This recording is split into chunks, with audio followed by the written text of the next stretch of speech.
Like a garden snail leaves a trail behind, a story snail leaves a tail behind. Share our stories and you may find you can tell a story too. Hello everybody!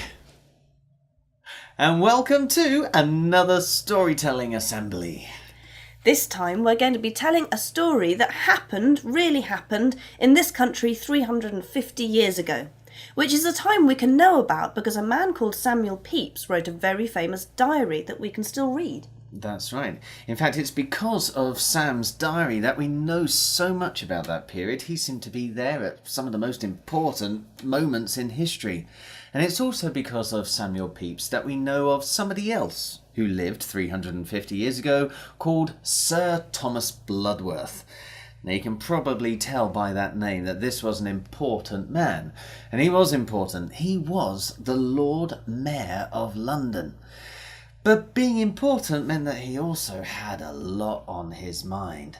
I mean, back in 1666, the plague was still around London, otherwise known as the Black Death. Lots of people were dying because of that.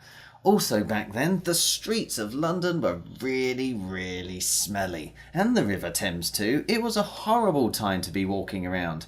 You had to carry an umbrella, even if it wasn't raining, just in case someone tipped their toilet bucket out of their window. And then, of course, there was King Charles II, who was always going on to Sir Thomas about how all of the wooden houses needed to be knocked down and replaced by stone ones, which would take a lot of time and money and make a lot of people unhappy. It was so much for Thomas to think about that Thomas moaned, "Lord!" That was fun. What was? That Lord! I like that. Yeah, what do you want to join in with it then? Yeah, can we? I suppose all of you guys can join in with it too. You ready? I'll say Thomas moaned, and then you can throw your arms up in the air and go, "Lord!" like that. Are you ready? You're really ready, aren't you? Here we go then. Thomas moaned, "Lord! What can I do? There's just so much to think about as Mayor of London." But do you know what? At the start of this story, he didn't have to worry about any of that. Do you know why? No. Because he was fast asleep, like this.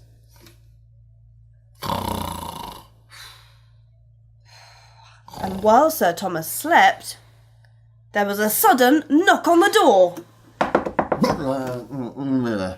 Sir Thomas blearily got out of his bed, went over to the door and opened it, and there stood two night watchmen in the dark. What time is it?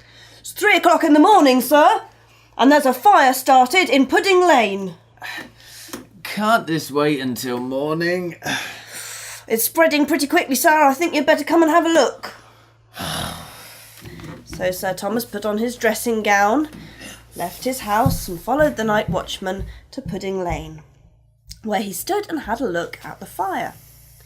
There were a few houses on fire, certainly the bakery and the houses either side of the bakery, and there were people going in and out of the houses carrying their possessions out to the street. The baker and his family were standing around in their nightgowns looking very upset. Apparently it was their maid that had started the fire by leaving one of the ovens lit, but she was still stuck inside the house and couldn't get out. But Sir Thomas moaned, "Lord! What can I do? This is a tiny little fire. A woman could spit on that and put it out. When I became mayor, I paid for you to have lots of leather buckets to put out little fires like this. And look, you've got a river full of water to do that with. The River Thames, right here in the heart of London. So sort this out, organise yourselves, and don't wake me up again." So Sir Thomas went back to bed, thinking it was a jolly hard life being Lord Mayor of London. And the next morning he slept in a bit because of all the commotion from the night before that had kept him awake. And when he did wake up, there seemed to be nobody about. "Hello? Hello?" His house really did seem to be completely empty, until, at last, a servant maid came into his room. "Hello, sir. Sorry, sir." What kept you? Where is everybody? Oh, begging your pardon, sir, they've gone to see the fire. What fire? You don't mean that little fire on Pudding Lane, do you? Little fire, sir? It's huge! They say it's already burnt down 300 houses. It's gone right along the river and across London Bridge, sir. Well, when Sir Thomas heard that, he knew that as Lord Mayor, he should probably get down and take a look. But he also knew that as Lord Mayor, he had to look respectable. So he commanded the servant girl to go out and fetch his finest clothes and make sure they were all tidy and neat and nice, give his wig a good brushing down, and then also make him a hearty breakfast so that he would be going out with lots of energy, ready to face the day. And then he was finally ready to go and have a look at this big fire. Well, Sir Thomas and his maid found that they couldn't walk very far towards the fire because the ground was really hot and there were sparks flying everywhere.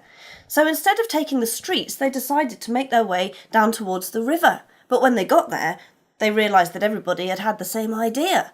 People were out on the river in boats and barges and anything that would float at all, bringing things out of their houses, all their most precious possessions, their books, their musical instruments, and putting them onto the boats.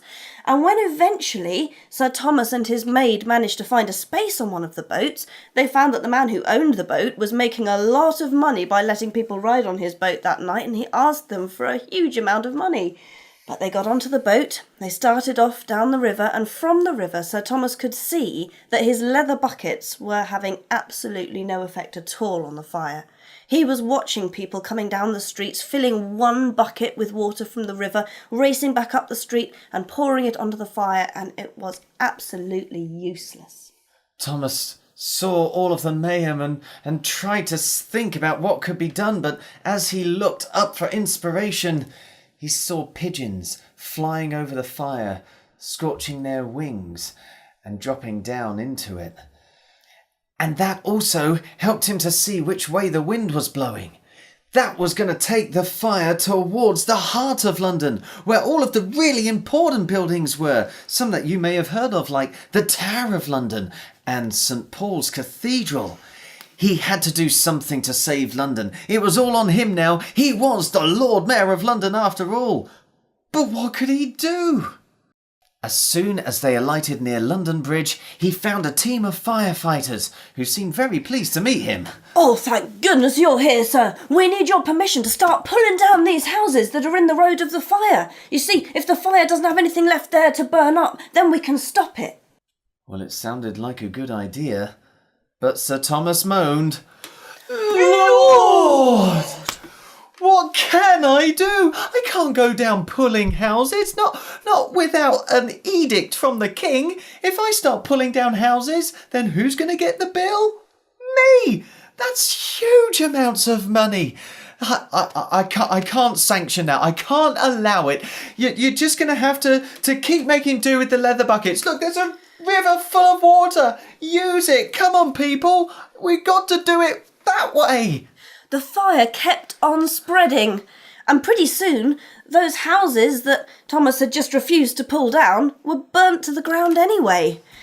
People were running around and shouting, the place was getting hotter and hotter, and Sir Thomas began to change his mind, seeing the path of the fire. He began to give orders for the houses to be burnt down that were in the way, but by this time nobody was listening to him at all. Thomas was desperately trying to find somebody who would listen to him, but all the running around and all of the heat meant that he was starting to feel faint, and just as his knees were giving out, he felt arms around him as he was caught by a man he recognised as Samuel Pepys.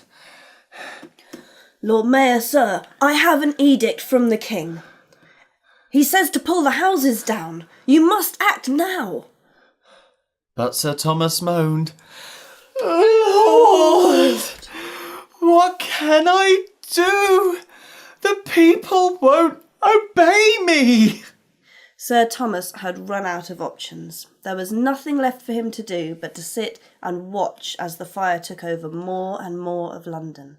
And as the day turned into a new night, the sky still seemed as if it was daylight because of the amount of the fire.